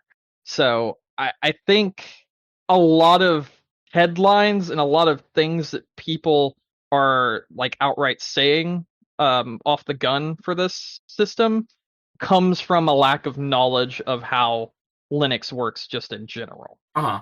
Well, And, I did read and something that's why I today wanted to that have that said- conversation with you and just I would say I did read something today that doesn't work with the DRM currently with some of like Apex and stuff. It does not work with their No. anti-cheat system because Linux is, like I said, very easily moddable. And because Linux is so easy to get in there and do whatever you want with it, that's the actual developers that have like Apex or like own Apex, own Valorant, own those sort of games, not allowing Linux support. So there's no Linux support for Valorant, there's no Linux support for Fortnite, there's no Linux support for any of these other things because they need their anti-cheat running on Windows to actually have the anti-cheat not be able to be cracked, more or less. And because of that, that's why those games won't work on the system out the box. However, if you really want to play those games, you can just install Windows on the system and then it'll work easily. So it doesn't matter. Well, then that's a relief then, because my initial impression was that like typically Valve just kind of releases hardware and they don't support it and they don't really do anything well for it because like some of the other Steam hardware-based things have just kind of. Oh no, I totally understand where you're coming from there, but I feel like the community, like the people that want something like this, if Steam does abandon it, I think that a lot of the people that make the purchase, a lot like with the modding community, are going to make this work probably even better than Steam could have in the first place. Because the OS they're already giving us is just so easy to work with that it's going to be like, there won't be an issue for people like modders or developers or that sort of thing. So I think even if there is that kind of thing where Steam just abandons it, as long as the system isn't broken out the gate, like, you know, like stick drift, like with the Switch or that sort of thing, as long as it's not a hardware issue and it's just software, the community can solve that very quickly. And there'll be a very fast turnaround on that. My only other thing is I feel like this is a piece of technology I might wait for like the mid or for like a refreshed model. Only because like my main concern too would be battery life. That's they were saying like if you play Portal 2 at 30 frames, you'll get like 5 hours, and I'm like, oh great, I can play 2011 Portal 2 at 30 frames and be able to get a decent amount of time out of it. That's cool, I guess. But also like at the same time, it is really fucking cool that I can play Portal 2 like on the go. But this is gonna not be something I'd pre-order. I want this thing to come out first, and then I'll read the reviews and see what people say about it. Especially you, Brandon. I'll give you my thoughts because I'm very, very blunt about how I feel about. Yeah, because I mean, if it's good, like honestly, if it's a good product, I'll buy one. Like I like the price and the specs of the $650 edition one. But I just went with the $529 honestly because at least from my research thus far, it is possible to upgrade the SSDs. It's just the SSDs are a bit more expensive than your normal SSDs because they're like a higher. So it's a higher quality one, and my friend GP. No. So GP explained it to me. It's essentially a like proprietary kind of like M.2 that's faster than a normal one. Not like PlayStation's where they're the only one that has it. You can actually buy these. They're just more expensive, but they also run better because they're like faster, that sort of thing. So like when GP explained it, it was like an M.2 slot is this, and this is a something slot, which still would work in an M.2 slot, and that's why you're able to just swap this out. So the dock too seems like a really cool thing because you can just put this thing in the dock and now it's a quote unquote computer. Because it's got an HDMI port, it's got Ethernet, it's got a couple of USBs, it's got a Type C. I think it has a display as well. Yeah, it has display and a 3.5mm jack. Mhm. So I mean, like, this honestly, if you're somebody who needs like a gaming computer, right? Like for $529, you're doing pretty fucking good. Yeah. You're getting current gen like PS5, Xbox Series like type gaming in this little package. And it's like, I honestly, like, if this was out right now, or if this was like coming out the same time as a PS5 and the Xbox was, I'd kind of be like, what do I want the most? So I think from my research, this is closer to like a PS4 Pro and in between a 5 and a Pro, more so than a PS5. This isn't on scale with a PS5 or a Series X. This is closer to something like a Series S or a little bit higher than a Pro. Yeah, like a 1X. So like think of like a PS4 Pro 1X sort of situation. Okay. That's what you're closer with here. But also where those systems shoot for 1080p, 4K, you're only shooting for 800p here because of the small screen. So you'll be able to get a higher frame rate and probably way better graphics out of this than you would be those consoles due to the resolution of the handheld itself. So that's something to take into account as well. True. Okay, fair enough. Yeah, I did a lot of research on this when it first was like announced and they showed the specs, which I just got an update from my friend actually that the RAM bandwidth is actually doubled and Valve made a mistake with their initial thing. So that's another thing that they made a mistake about.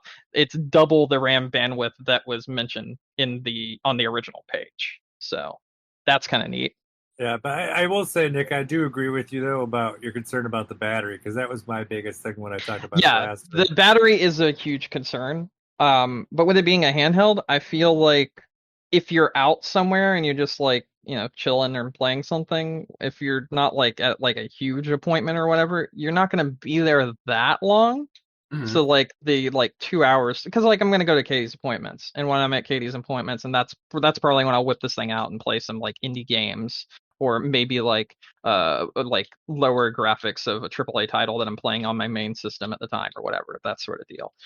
And like if I can play that for like an hour and a half while waiting in the lobby of a doctor's appointment, that's why I'm getting this. Basically. Yeah, I mean, if you're playing like Binding of Isaac, you'll probably be fine. Yeah, exactly. And I also really like Binding of Isaac. No, I know. That's why I use that specifically, because I know it's a game you keep on coming back to. But it's like, if you're going to play Doom Eternal, like that's probably going to push it to like those 2 hours. Yeah, I mean, that 2 hour mark.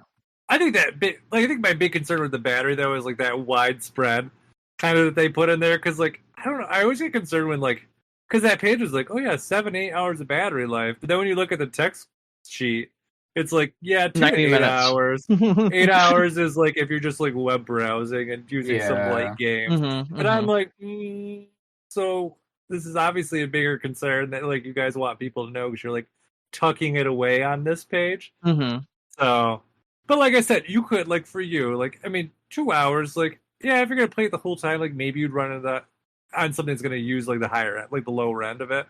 Like, if you're going to play it the whole time, like, you would just, like, Anchor has their shit on sale right now, like, those external batteries.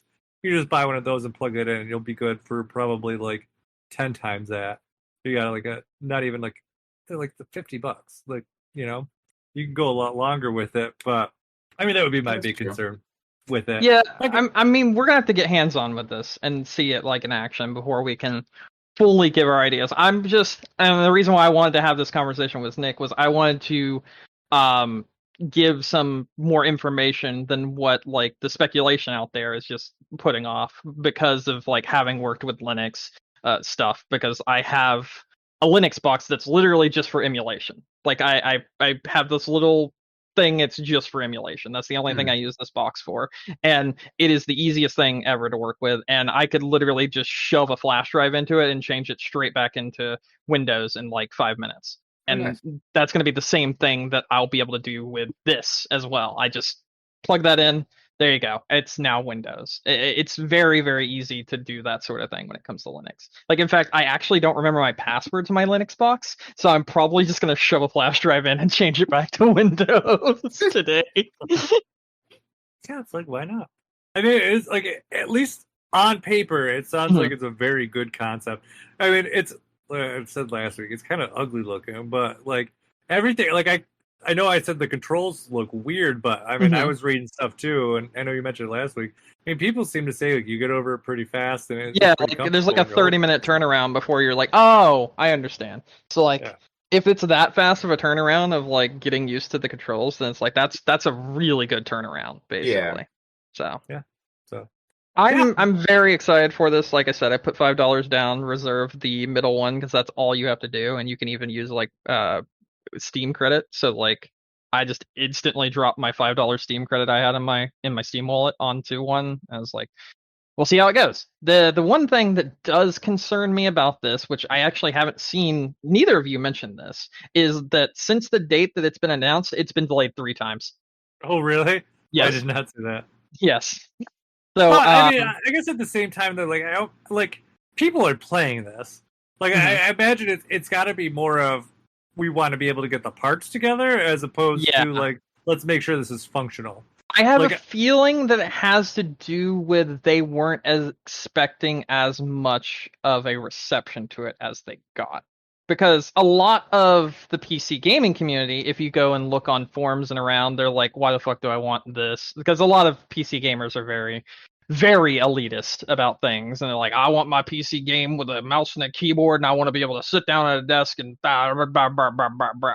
Why would I want to take this out and about? There's no reason. That's stupid. You should just buy a laptop instead. They're about the same amount and blah, blah, blah, blah. You know, there's those kind of people. And I actually think Steam was expecting more of those kind of people to like not purchase it, but there's a lot less of those people than there is of people being like, yeah, this is a neat idea. I'm going to put down for it. And I think the delay is possibly because they got way more orders than they expected. Because it went from being December 2021 as the release date, which I think you saw, Nick, last week. Yeah. It's now all the way to Q3 2022. Yeah, but that's for the wave reservation. So, like, depending on when you reserved yours is when you're going to get yours. So I reserved mine, and it says Q1 2022. But the other two that I didn't reserve now say Q2 2022. Yes. So it's if you were to reserve that now, that's when you would get it, is what you're saying? Okay, that makes way more sense. Okay, that makes sense. So it's not really a delay as much as it is they're making the productions based on how many sales they have at the time, which is actually a very smart way to go about it, if that is the case. Yeah. So yeah, I'm excited to hear about your experiences with it. Yeah, I'm very excited to share those experiences because, like, the one thing that I was kind of worried about with the whole thing is, like, you know, Steam's online. I can't just get an internet connection out and about. You know, am I going to just be able to boot this into offline mode and play games in offline mode? And if that's the case, are you going to make it so those other games that normally wouldn't allow that do allow that? Because one of the games they've been advertising with it is Jedi Fallen Order. That's an EA game. And if I know one thing about EA games, it's that you have to connect to the internet to even start their single player games. And that's a very EA thing. But they're showing someone out and about playing Jedi Fallen Order, and I'm just like, They're probably connected to like Starbucks Wi-Fi. Yeah, right. Starbucks. But no, I am very curious about that. And as it gets closer, if I find out that it's like, yeah, that's not going to be a thing, I'll probably still keep it and then just be like, does anyone want this order? I mean, just buy it through me and I'll ship it to you and go that route and get maybe a little extra cash in the, you know, a little extra something if that's possible. But otherwise, yeah, I'm keeping it because I really want this thing to do well. I think handheld PCs are a really good idea. And also, since this is Linux, I mean, if it comes down to it, I'll just install a PlayStation 2 on the thing and fucking use this as a PlayStation 2 do system. That. True. Yeah. RetroArch, and then just fucking chuck on some ripped PlayStation 2 games I already own, and then we're good to go. Although I do think it would be disappointing, back to Nick's original comment, if like Valve puts this out there and they're just like, all right, goodbye. Yeah, I do think that would be very disappointing. But I don't think it would be the end of the actual product. Yeah, no, I don't think so. Because like you said, it's like the community PC, would so you could always just add stuff on like manually. So I mean, you have that, but I mean, like if you're going to put something out there, like a system like that, like some official support would be Nice. No, I totally agree, and I hope that because like I've used their VR system that Steam has, because I know you were saying like their Valve Index they didn't really care about, but I think that's far from the truth, Nick. I think the Valve Index they haven't been able to keep in stock. That's why it's always almost out of stock. My friend had to battle for like 4 months to finally get one. It was really difficult, and yeah, I think they are supporting things, but they've had more things that they've dropped support for in the past. So they've kind of got that stigmata on them, basically, where people are like expecting them to drop support for it.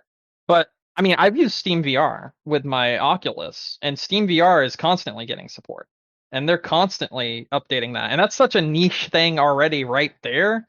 That's like, I mean, that's more niche than a handheld system at this point, you know. So I kind of feel like it's unfair, but justified because of what they've done in the past to be concerned.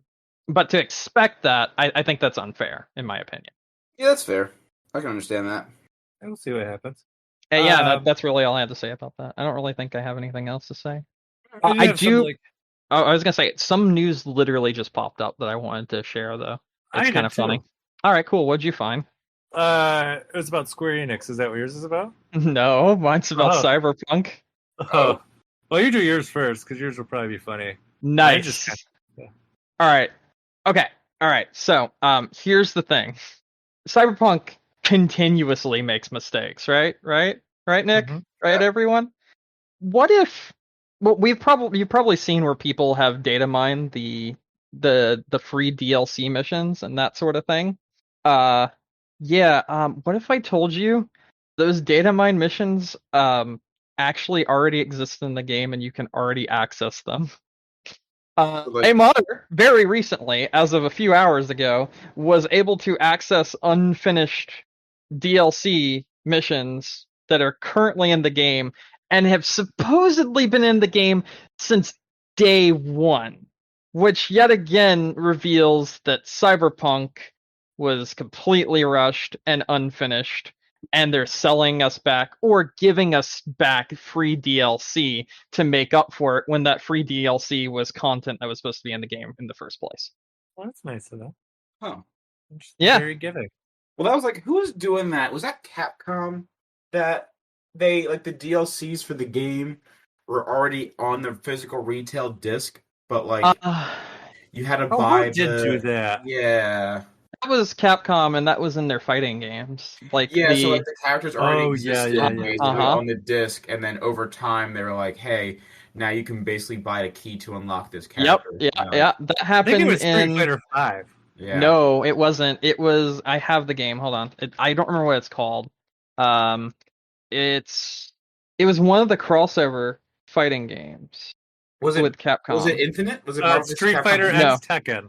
No, Street Fighter X Tekken. That's the one. That's the one. I remember that specifically. Yeah, that game was awful, and also all of its DLC was on disc. Yeah. Yeah. Oops. Big oopsie poopsie. I knew it was a Street Fighter game. That's close. All right, ready to talk about Square Enix? Yeah, let's go. What you got? This one's interesting because it's controversial. Mm-hmm. So you guys know the Neo World Ends With You comes out next week? Yeah. Well, apparently, if you bought it off of the Square Enix store, they sent out codes today for the game. All right. And you could play it right now. Oh, wonderful. Yeah, but this is the controversial part. Apparently, Square Enix is like, "Oh shit, we fucked up." So, so Nintendo revoked the licenses. What? Yep, revoked the licenses, and it kicked you out mid-game while you were playing. What the fuck? Who knew it was possible? So, like, that's crazy. Do you have to like rebuy it? I don't believe so. I would just imagine that it's just They'll like probably send out a new code. Once it goes, right? either like once the game goes live, like it will work again, or they'll send out a new code or something. But I guess like if you were playing the game, like an error would pop up, like and it would give you like an error number, and then you just kick you out of the game. What if you disconnected from the internet? Ooh, I would imagine if you were in airplane mode, you were probably still fine, because obviously there had to be something that Nintendo said through like the internet that was like, yeah, get the fuck off, you're not supposed to play this. So Do you think there's somebody who's trying to sell a Switch on eBay right now that has that game unlocked and ready to play, and like trying to sell it for money? No, I think more than likely there is someone that's putting up a stream of it on Twitch right now Probably. or and trying getting to ready make some to money. upload the Entirety game. of the game, yeah. Those would be my two. Yeah, that's Two what I guesses think there. too. Did I tell Nick? I don't know if Nick was here for this one. Did we talk about Capcom and Resident Evil Village? I don't remember. I don't remember your time. So last week there was all right. This is a little bit of the gray area, but last week there was a crack for Resident Evil that made it to the internet. For piracy's sake, and it's a big no-no. But what if the pirates of Resident Evil Village got a better experience than the people that paid $60 for the game legally? Interesting. Because they did. Capcom's DRM was removed and De Novo was like silenced basically. Like it's still in there, but it's not making its checks anymore. And it wasn't doing its checksums in the DRM free version, nudge nudge hint hint wink wink of the game. And the game actually ran infinitely better. You know how I mentioned that like the sisters would like make your game go from like 60 FPS or like 90 FPS down to like 11 when I was talking about Resident Evil Village on PC and I said how bad the game ran. Yeah.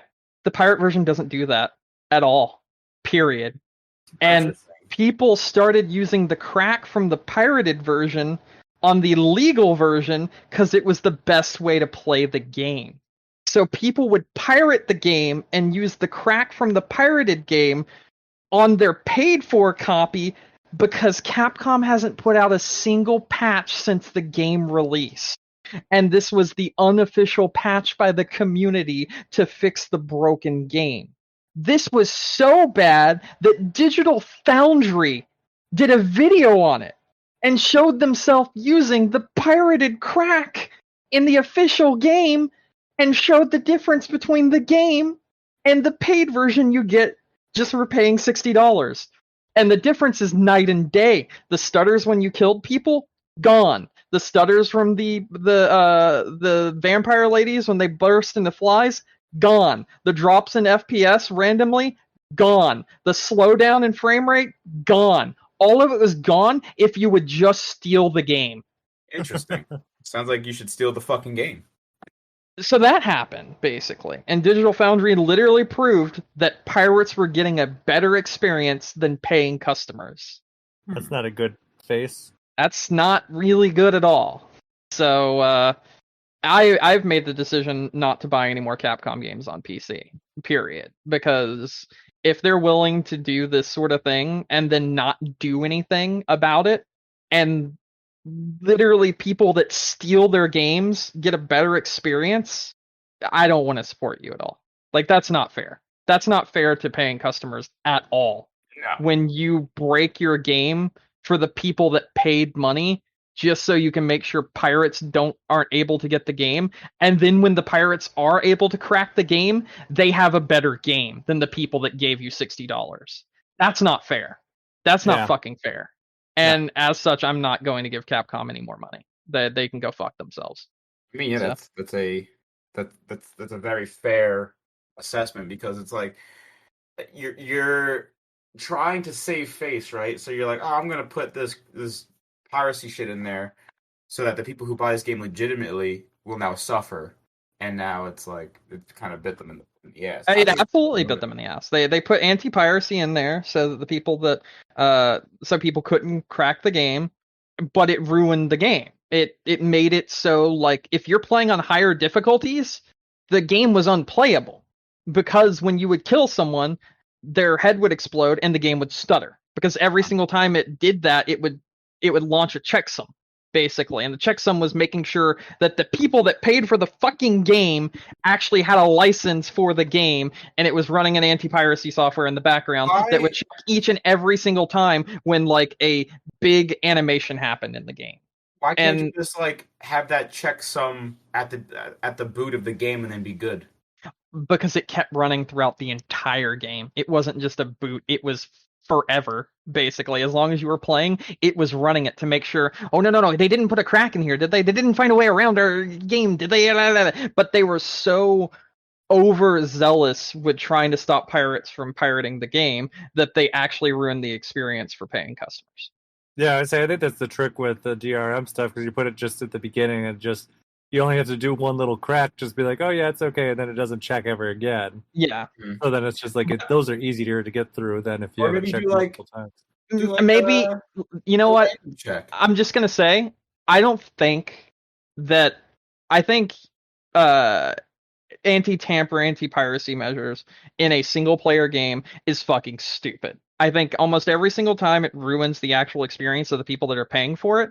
And I think that people complaining and saying, oh, but then how are we supposed to make money, are full of shit and just have known they've sold an inferior product and they don't care. And they do this anyway. Well, I mean, half the time PC's an afterthought anyways. Exactly. That's what I was going to say. I was going to say, and one of the other really good examples is Witcher 3 is one of the most like sold games ever, period, on PC. It's also one of the most pirated games ever, period, on PC. And they didn't have an issue.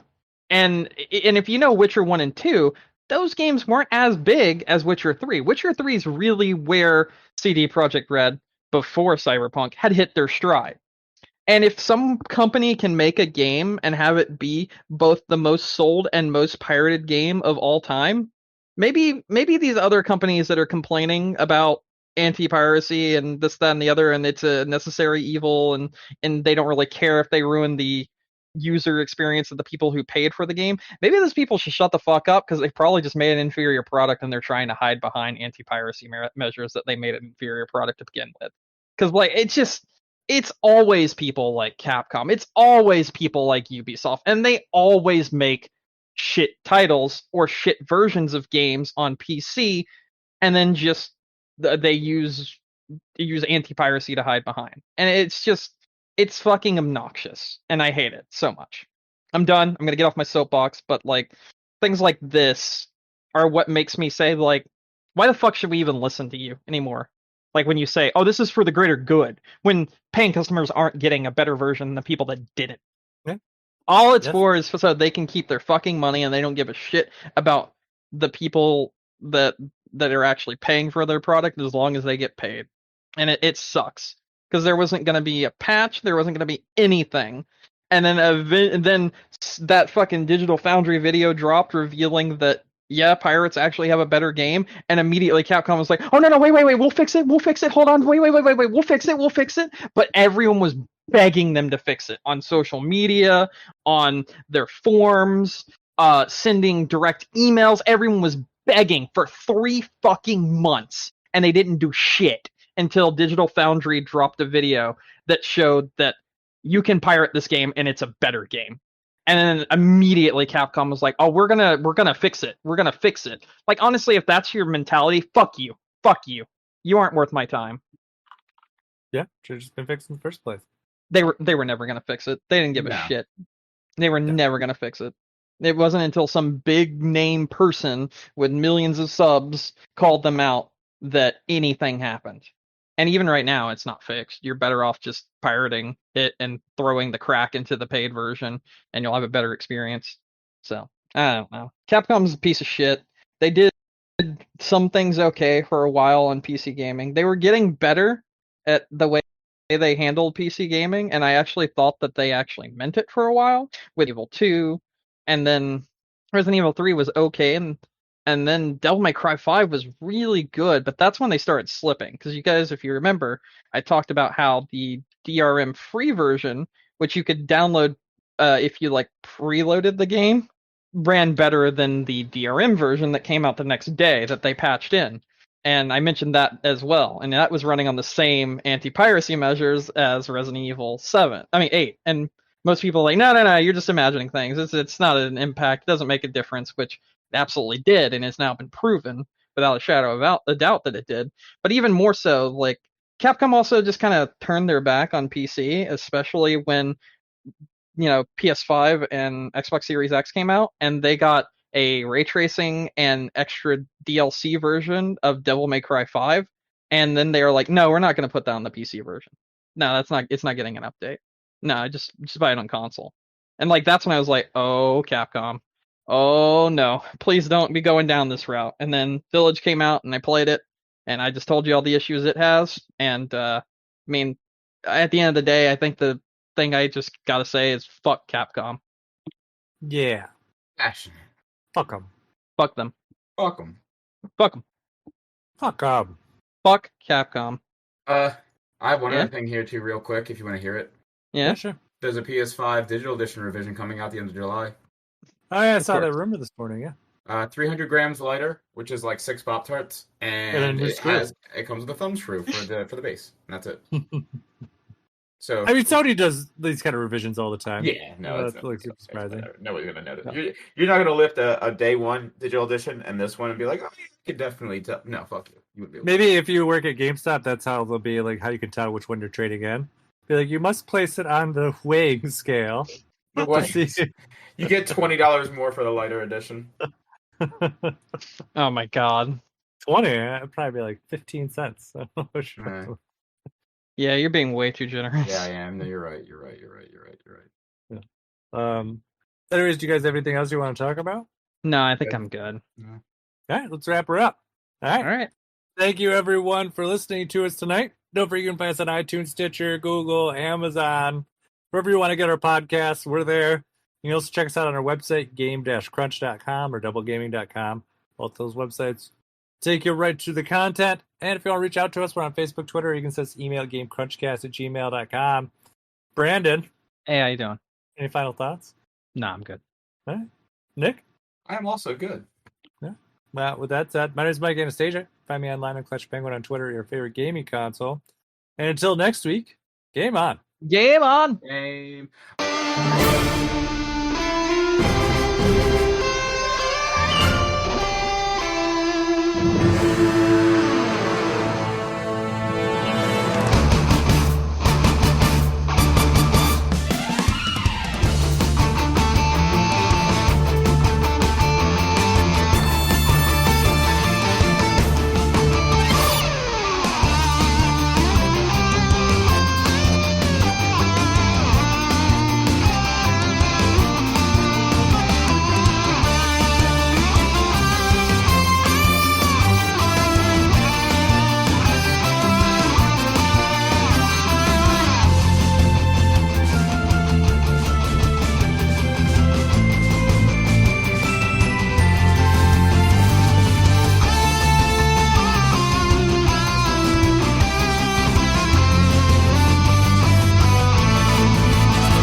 It sounds fun. Which part? All of it. Well, I mean, going like on the mini vacation to South Carolina will be nice, I guess. Okay, I have to do this because otherwise every single time I say North Carolina is never going to make sense. So here you go. I'm putting this in general chat. What you got here? Oh, of course it's AEW. There we go. It's one of my favorite memes, and it's one of my favorite wrestlers. It's just they always give a whole bunch of backstory for what he is, what he's done, how many belts he's won, how many wins he's got, and then somehow they tie that into North Carolina. Like, and they're like, he grew up like 1,765 miles northwest of North Carolina. Yeah. There was one episode where it was actually like 2 weeks ago, where they said he currently resides, and then they listed the exact latitude and longitude and miles from the very step he was standing at that moment in time, how far away from North Carolina he was. It was so fucking good. But now he's actually got like people fucking chanting for him, and in 2 weeks they're gonna be in North Carolina, so I'm wondering what's gonna happen. It'll be the first time there since this gimmick started, because the gimmick started during the pandemic, so like, yeah, there was nothing then. Yeah, there floats the boat, I guess. That was a weird one, though. I kind of was like, oh, maybe they're recording in North Carolina. No. They're trying to do like a weird tie-up. Nope. It's just what they do every single time. And it's become such a meme now that at the last pay-per-view, these people had a poster board, and it was 2 different poster boards, and it said, "We've come all the way from," and then it had north, and then the north went all the way over to the next poster board, and the next poster board ended with Carolina. It was good. This is also the same guy that came out dressed as Sans from Undertale. Oh my god. I remember that. Yeah, he's a bad guy now, so he's an asshole.